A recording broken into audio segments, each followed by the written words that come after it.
This is Moments of Truth, the webcast with and for customer success professionals. I'm your host, Andrew Marks, co-founder of Success Hacker, and today I am joined by Lindsay Anderson. Lindsay has spent the last 10 years in post-sales roles, helping SaaS companies move up market. She currently manages a portfolio of large enterprise customers at Slack, guiding them through digital transformation. And as one of Slack's first CSMs, Lindsay helped Slack grow from 90 million to over $1 billion in annual revenue. She has an organizational behavior certification from Harvard, as well as a change management certification from ProSci. Lindsay, welcome to the program, and thanks for making time for me today. Thank you for having me.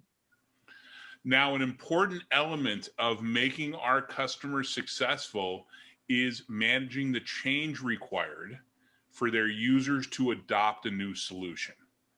We're asking these users to change the way that they've been doing things.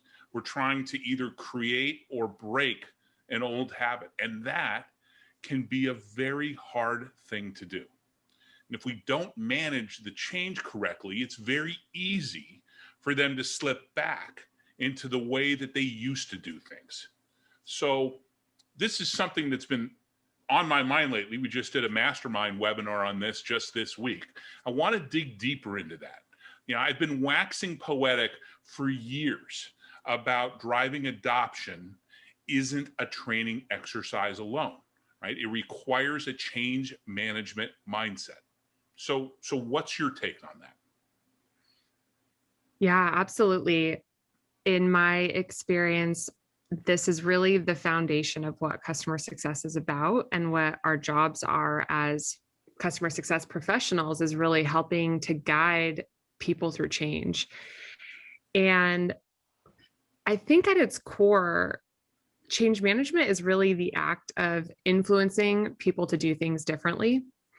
It's behavior change. We work in software, but people are using the software, and to get them to do things a little bit differently requires an understanding of how people operate and what human behavior looks like. So really, that's what customer success is about, is teaching people to do things in different, better ways. And that's an inherently human process. To be impactful, I think it's really important to meet people where they are. And understand also that customers have a high degree of variance for change. So I think there are some methodologies and practices that we see in the change management community that really help with kind of approaching this within your customer base. But at the core, I think you can kind of bucket it into three main categories. You really need to motivate people to want to change. You need to help them understand what they need to get there. And then you need to reinforce that behavior. There's a lot that we could talk about kind of within each of those buckets, but that's typically how I approach it. And I like your point that you made is that you got to meet them on their own ground, right? So one of the things that we talk about in change management, and I'm not certified like you are, but it's the concept of WIFM, right? What's in it for me, right? And that's kind of, and when I think about customer success and the type of people in customer success, these are typically people who are, they definitely lean towards empathy, right? These are people who are empathetic. And so you need to approach this effort, taking into account, trying to orient yourself on what's in it for them and be able to communicate that. Absolutely. And I think we've seen that a lot in the last year, right? I've, reflected a lot on how the last year has been for companies and for the people within those companies. And one of the most important aspects of the work that I've seen is recognizing that everyone is dealing with a lot of change right now. And in order to drive further change into, on top of that, I think you really need to understand where people are already at on that journey and kind of what their saturation is with change today. So doing a lot of listening, being very empathetic, having compassion. I think that's something I've actually been talking a lot about this recently. And in working with customers, having empathy for where they're at and what they're going through is as important as anything in understanding how you're going to help guide them through that journey. So yeah, we're definitely seeing that. And I think there's also as I mentioned, kind of a different degree of appetite for change, potentially even obviously within businesses, but then within different departments and different organizations and different teams. At the human level, some people are, I think, more receptive to change, and maybe even more receptive to change in certain areas than others. So it's definitely something to think about.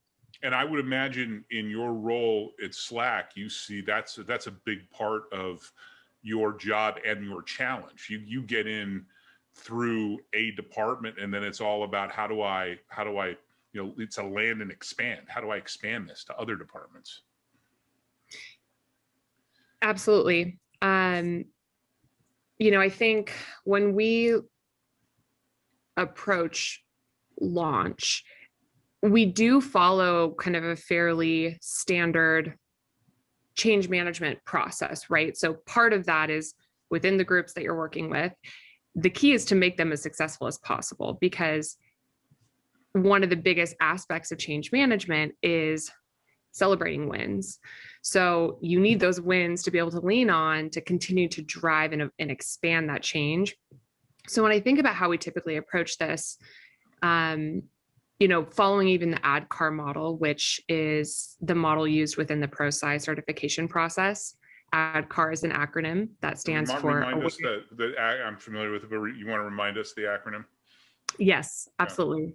Yeah. Awareness, desire, knowledge, ability, and reinforcement. Right.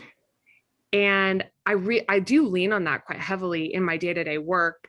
And I think you can apply that at, the individual level, the team level, at a project level, and really at kind of a broader strategy level, and helping guide people through that. So when I think about launching a new tool like Slack, you need to create awareness. You need to help people understand what is coming and why, and why is this important to me. You need to create that desire, help them understand what is in it for them. Why is this going to help their lives? You need to give them the knowledge that they need to actually use the tool, deepen that knowledge with ability, helping them not just know how to pick it up and technically what to do, but really truly have a deep understanding of how to use it in their jobs. How to leverage it to get value out of it, right? Yeah. Exactly. Right. And then the reinforcement part comes in when you're looking at kind of what I was talking about earlier, really identifying those wins, and then using that to reinforce the behaviors that you want to see with other departments. So ideally, if you can do that well within a team or a department or a business, you have that then to lean on in the future to demonstrate what good looks like. And I think that's really critical, because I even reflect on my own experience. If I see a team that I'm working with at Slack do something really well, I'm much more likely to attempt to make that same change myself, because that's effort that we're taking out of our already busy schedules to learn how to do things a different way. And demonstrating that success up front is really critical to then build that motivation, I think, with other people to consider doing things differently. And not only does it help drive adoption, but it helps drive your renewal, your expansion, right? You're documenting that value that they're getting, and you're able to amplify it as well. So I am of the opinion, and would love your opinion on this, that you have to have some sort of change management framework integrated into your customer success process, journey, experience. It's just it's almost like table stakes these days. Absolutely. I think the key is understanding what the methodologies are. And really, when you look at a very clear-cut example of how you can kind of use a change management methodology, something like a launch is a really kind of easy phase of the customer journey to look at applying that, because it really mirrors kind of what you need to do to drive a successful launch. But then once you're comfortable with some of those principles, you can start flexing in other scenarios to understand kind of what's needed. And I think the key skill set that is beneficial to enterprise CSMs or CSMs in general is to be able to recognize where someone is at in talking to them, so you don't skip past phases. I think too often we'll go into a meeting, we'll say, okay, well, your marketing team rolled this tool out, and now let's talk to your HR team. A lot of times I think we jump into those conversations, and what we don't realize is potentially the executives we're talking to, they may not even have an awareness of your product, depending on the nature of the deployment. So they may not have an awareness. They may not have that desire. It may not, because they don't know what it is, they're not necessarily motivated to do anything with that. So that's an approach. To connect the dots for them. I mean, that's part of your role. You need to help them understand, not just to be aware, but how it could impact what they're doing. Exactly. And I think, the timelines on that can fluctuate depending on the scenario. You could potentially move an executive through the entire change process in a single meeting, but you also need to recognize it could take a little bit of time. Like, we had one scenario recently. I have a customer that has deployed Slack to their entire business, but there are a couple business units that were a little bit slower to adopt, and we saw a lot of potential value. So I went and met with them, and there's so much we can do here. And I think I was a little surprised at first when I learned that they didn't have a deep awareness of what Slack was and why it was important. So we completely backed up our approach, and we said, totally understand. Let's educate you. So here's what the tool is. This is what your CIO is saying about its value and why it's being rolled out. And here are the business outcomes it'll solve. Here's how we've seen this work with other departments, such as yourself. We've seen a decrease in ticket volume and an increase in NPS scores when these 3 solutions are implemented on our tool. Those 2 things automatically move them from awareness to desire to, okay, we're ready to talk about how we're going to do this. Yeah. That could happen in a meeting. It could take time because they may need time to really fully process and absorb what you're telling them. But I think that approach is a really nice way to kind of, it's almost like a compass. You can go into a meeting and immediately determine kind of who are you talking to and where are they at on that change journey, and modify your approach accordingly. So the awareness and the desire is really, it's the motivate bucket, right? And then the knowledge and the ability is the help bucket, and then reinforce is the reinforce bucket. Exactly. Yeah. So let's talk about some examples maybe that you have, some experience you have in each of those buckets, some things that you tried maybe and didn't work, or some things that worked really well, and of course, we don't need names of companies, but maybe some idea of their size, their structure, the challenge. I think that would be interesting to hear about. Absolutely. Yeah, I have a few interesting examples, I think. So in this first bucket, when we think about motivation and kind of building awareness and desire, there are other things more tactically to kind of bucket into that. One is having a sense of urgency, having a clear vision, ideally from a senior leader. Those are elements of this broader motivation bucket that are so critical. And I think the mistake I've seen made oftentimes is that companies move quickly to launch, or they move quickly to training and expect these adoption goals to be hit when they haven't defined why a company should be using this product.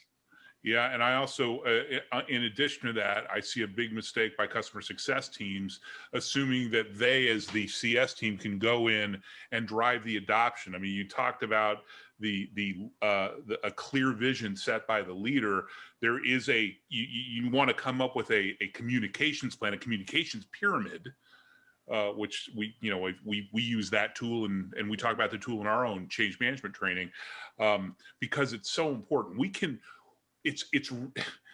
you can't expect a vendor to drive the change. The vendor needs to provide the tools and the framework and all this stuff to make it as frictionless as possible for the leadership of your company to drive the change, ideally. Yep, couldn't have said it better myself. I think recently, actually, I had this, I have two interesting examples on other ends of the spectrum. I had a customer within the last few years launch to 200,000 employees. They're a large telecom provider. Wow. And they took a pretty hands-off approach. Their leadership team did not want to mandate a tool, and they did not want to set the vision or the strategy. They took the approach, let's give the people what they want. We'll give them a lot of training and they'll come. And 2 years later, we're at about 40% adoption.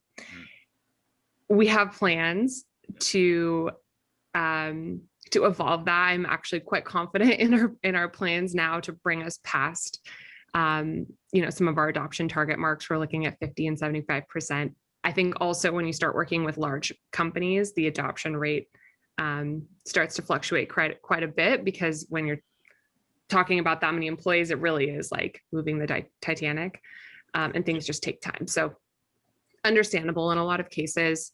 But that's kind of an example of one scenario where we worked really hard with the team to identify this vision and we didn't quite get there. And because there was not vocal support at the leadership level and clear ideas and goals about what the purpose of this was, a lot of people didn't prioritize the time necessary to change their way of working. I have another customer who recently launched Slack, and they took a completely different approach. They launched Slack to 55,000 employees. They are a global retailer, and their CIO was very involved in the process. And so was a lot of their senior leadership team. They came together, they aligned on a clear vision with clear objectives, and launched with clear use cases for how Slack was going to help their employees do their jobs. They sent an email to every employee in the company on the day that Slack launched, and they provided a lot of learning materials, which cannot, be underestimated as well. But they came in very clearly with a message. And what that did is it not only signaled to the entire workforce that this was a priority, it signaled to other levels of leadership that this was a priority to their boss, that they should also spend the time working to make sure their teams were on board. And they saw much stronger adoption. We're seeing 70% adoption within the first 6 months of launch, which is really strong. So two pretty different examples, but I think the key in both of those is that one had very clear vision from leadership and one did not. Sure.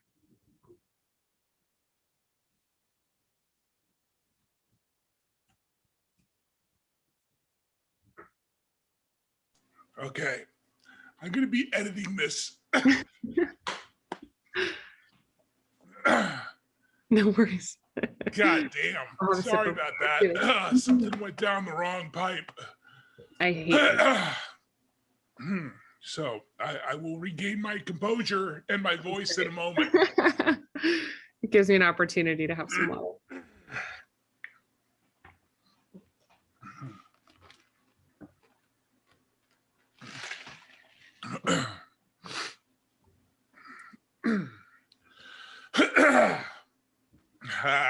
God, thank God I got a good set of editing tools. All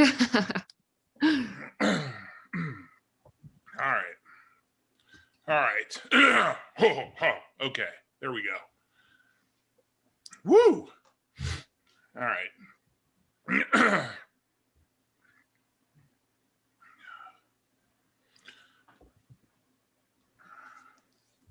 So thank you for those examples. It's pretty dramatic. I have always had grave concerns when I'm working with a executive stakeholder, and they don't want to mandate this change, and they don't want to push the change, because you're going to have a real problem. You're going to have a lot of challenges, and quite frankly, it could end up costing you more. It's likely going to cost you more, instead of just getting on the bus and communicating the expectations, communicating why this is important. So in your example, you talked about how there was a clear vision that was driven top down across those 55,000 users. And so you got the A and the D, right? And then on top of that, they provided some learning resources. I would assume that for a group of 55,000, they were very relatable, focused. Here's how you use Slack in our world.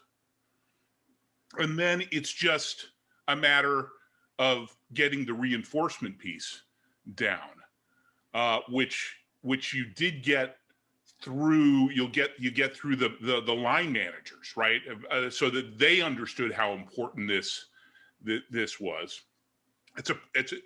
It hits all of the pieces of the acronym right there. It does, yeah. And I haven't talked much about kind of what that training looks like. I think the reason I gloss over it a bit is I do think that there's kind of an ethos within customer success to lean really heavily into the training aspect. And that is just one of, I think, many important considerations for success. And so, I don't want to necessarily discount that. I think the few things that I've seen more tactically that really help with that kind of knowledge, ability, and reinforcement space is when you look at training, I like to think of it almost as creating like a learning curriculum or a path. And, one important part of that is making sure people understand the technical aspect. How do I get started on this tool? How do I actually do this? How do I pick it up? How do I log in? How do I use it? What does the UI look like? So that is an important piece of this. And then making sure they're aware of kind of the tips and tricks, and they start understanding how to use it in their day-to-day work.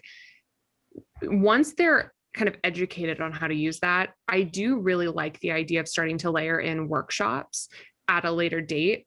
There are arguments to be made to pull some of these in early and kind of almost combine these two phases so that you're training people in a way that is very role specific, depending on the tool and where folks are at in their change journey. I've seen that it sometimes works better to start by making sure they understand kind of technically how things work, giving them a few weeks to do that themselves, and then start to layer in some of the more role specific use cases. Because I think when you try to do that early, I do tend to see a lot of kind of glassy-eyed people. They're just not quite ready to understand kind of the full spectrum. So typically post-launch is when I'll look at hosting maybe a series of workshops to understand what are some of the customer pain points in general. With Slack specifically, we focus on things like communication and collaboration and productivity. So what are the things holding you guys back? How are you working internally? How are you working externally from your team? What are some of the challenges? So really going deep there and identifying, we'll typically come out of those with a set of use cases, and we'll work with the teams to prioritize them. So we'll create kind of matrix charts that show they plot each use case according to level of effort and value or impact to the business. And that informs our success plan. So now we have this clear path forward in terms of implementing strategic and high value use cases. Right. When you couple that then with what we call kind of a champion program, or think of it as sort of your hero group, or kind of your advocates, early adopters, this coalition you've created of people who have seen a lot of success with your tool.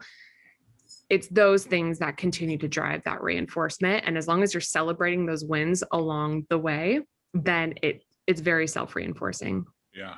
It's I love that taking the jobs to be done type of approach.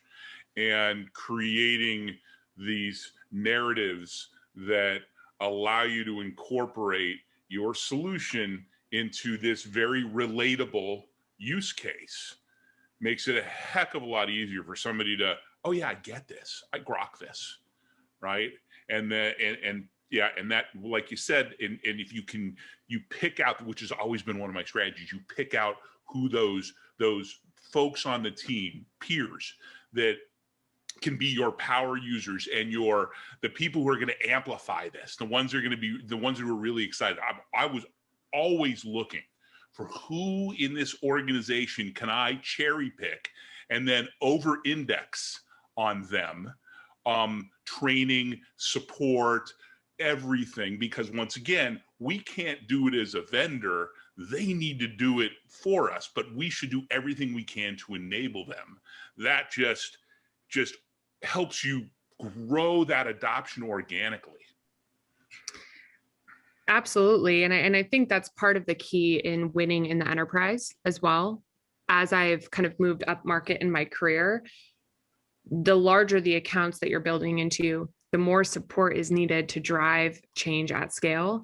And again, I don't know how many people change their behavior because a vendor came in and told them to do something. I think peer, seeing what your peers are doing and seeing things that are working is really powerful. And so as you start to move up market, that becomes increasingly more important.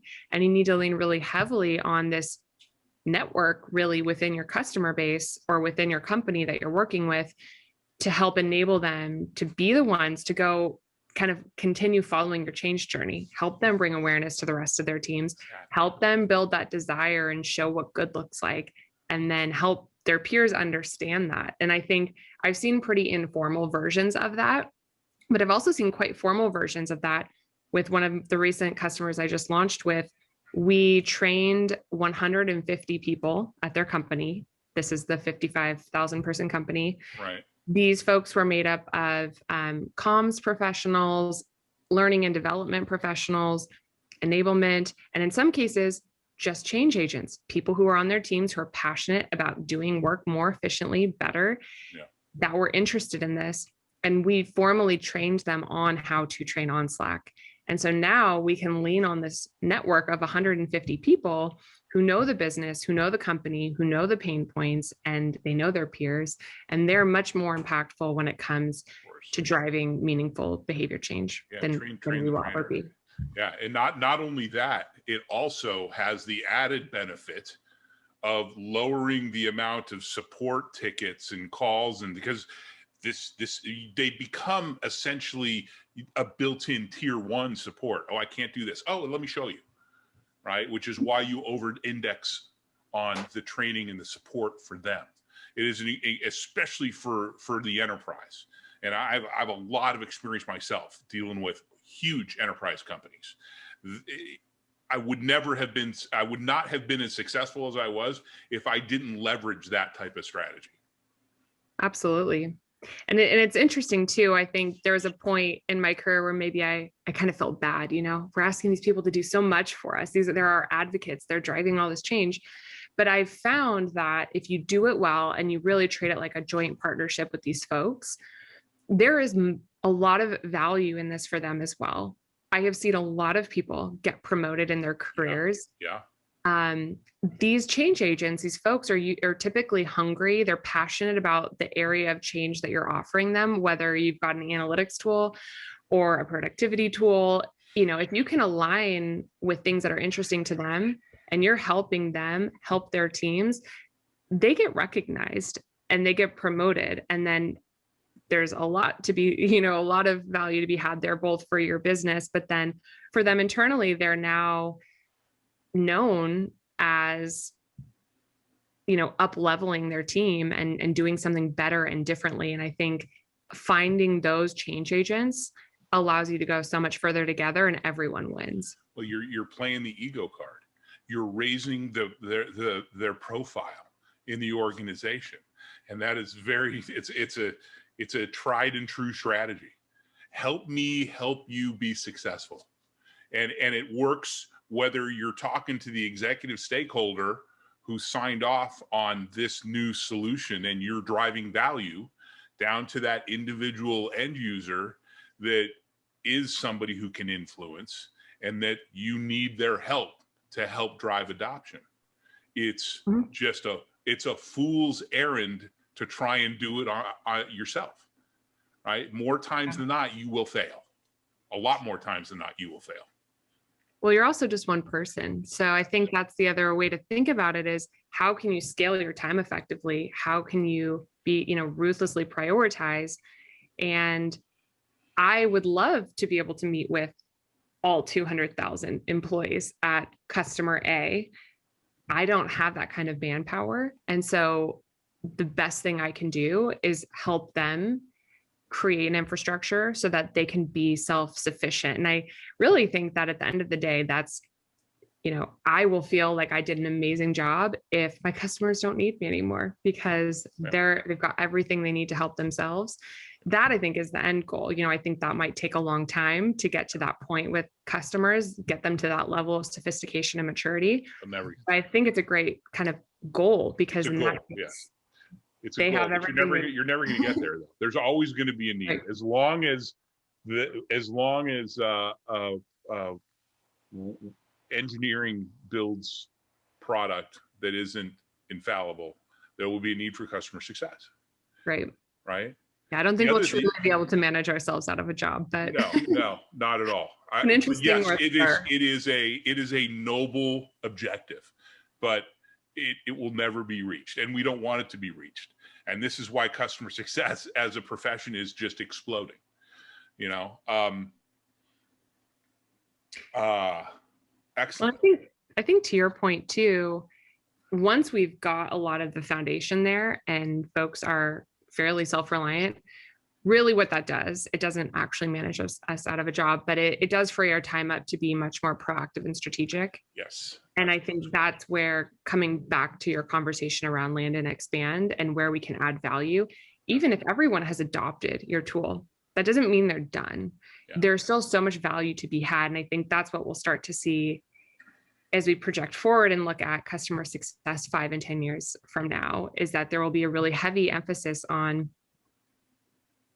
driving value, because you could have adopted a tool, but that doesn't necessarily mean you're successful on it. That doesn't necessarily mean that a company won't move to a competitor because they see more value, because your competitor is teeing up their tool as something that's going to save them $5 million in productivity annually. So I think that's where it's important as CSMs that we focus a lot of our time on working with these business units to identify what success looks like, and then help them use the tool in such a way that they're seeing real business value.